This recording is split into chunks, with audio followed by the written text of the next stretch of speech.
Okay, time for another video, but first I have to tell you what I just learned, which you probably already know. I'm usually the last to know. But there are two different kinds of penne pasta. Aside from the physical size of it, there are ridged penne pasta and smooth penne pasta. And the ridged penne pasta is penne rigata, which I thought a regatta was a boat race, which is an Italian word as well. Maybe it's rigate versus regatta. I don't know.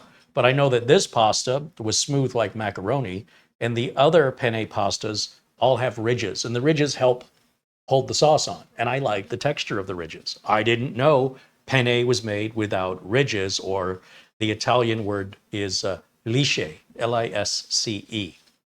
All right, so I'm learning something while I'm having this experience. I've always just eaten regular spaghetti, and penne is relatively new to my very finicky diet within the last few years. So I was under the impression, buying here in America, that all penne was ridged. It is not. And that's when you see penne rigata on the box that's telling you rigata is ridges. If it doesn't say rigata, it's probably smooth. I haven't seen a package that says lisce. So this package right here is smooth. First time I've ever seen it. This package, these are both imported from Italy, Rigate. And today we've got another imported pasta from England that was imported from Italy that I ordered on Amazon. I'm going to bring it up close to you so you can see what we're testing today. Now this, if I can read it, let's put it by my face so the camera will focus. Cav Giuseppe Cocco Penne Rigata, right? There's the Rigata, there's the ridges. This penne is very small as far as narrowness, so I am liking that right out of the gate. Again, it's from Italy, so everything's in Italian.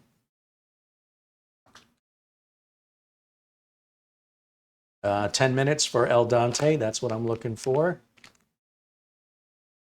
And imported from Italy. Now, as far as an Arrabbiata sauce goes, I'm starting to run out of choices here locally.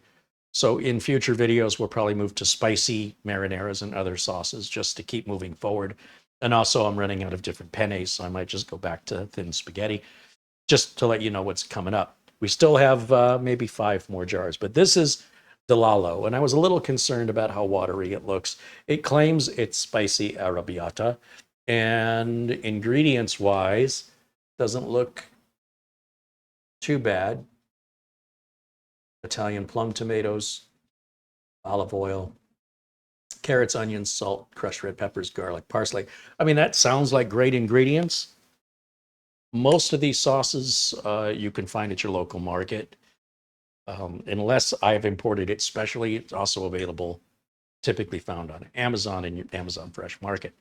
So with that, I just left these two out for example. These are I now have 3 imported pennes from Italy just to taste test them against Barilla, who's also from Italy, but because Barilla provides, they're such a big manufacturer in Italy, they make up over 30% of pasta sales in the United States.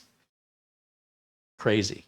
So for people to dismiss them the way that they do, I don't know that that's fair. But hey, I'm getting off topic. Let me get to cooking. Let's try this new Giuseppe Cocco with the DeLallo Arrabiata sauce.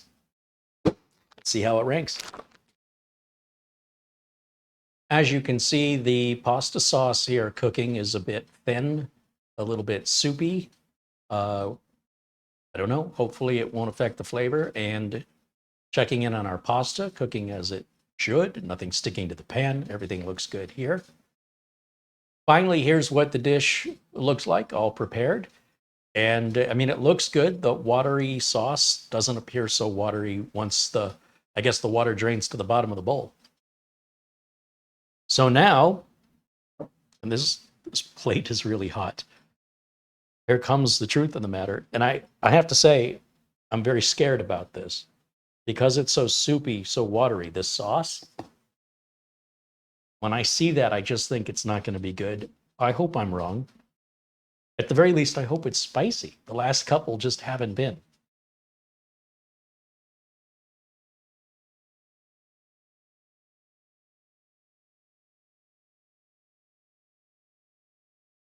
First bite, wow. Not too sweet, definitely spicy. As for the pasta itself, if I just get a plain noodle here,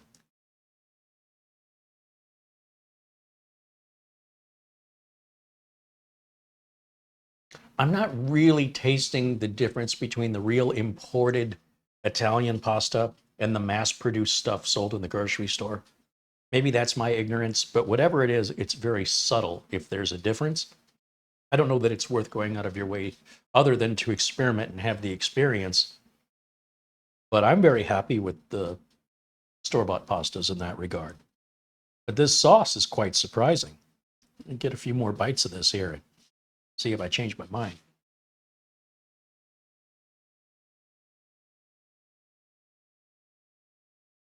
It's spicy. And so you'll notice if you watch me carefully when I'm eating this, I will pick some noodles out that are sort of lacking any sauce in order to cut the spiciness.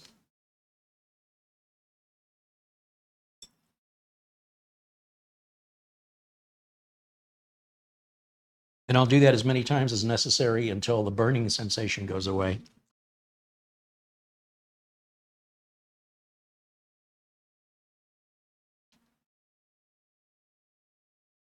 Once I've done that, then I'll go back to more sauce on the pasta. The spicier the sauce is, the less of it I personally want. I want I want to still taste the pasta. I want to taste the sauce. I don't want it so hot that I can't taste anything else. And so without taking that break, either slowing down my eating or going to some of the naked noodles in between bites to help cool my mouth down, I already had it pictured in my head that I wasn't going to like this. And in fact, I was going to cook this on the previous video, and I just wasn't in the mood to cook something I felt I wasn't going to like. I have never been more wrong. And I'm happy to be wrong. So there we have the DeLallo Arrabiata. That's a winner. The imported Italian Giuseppe Penne Rigate, te? Sure.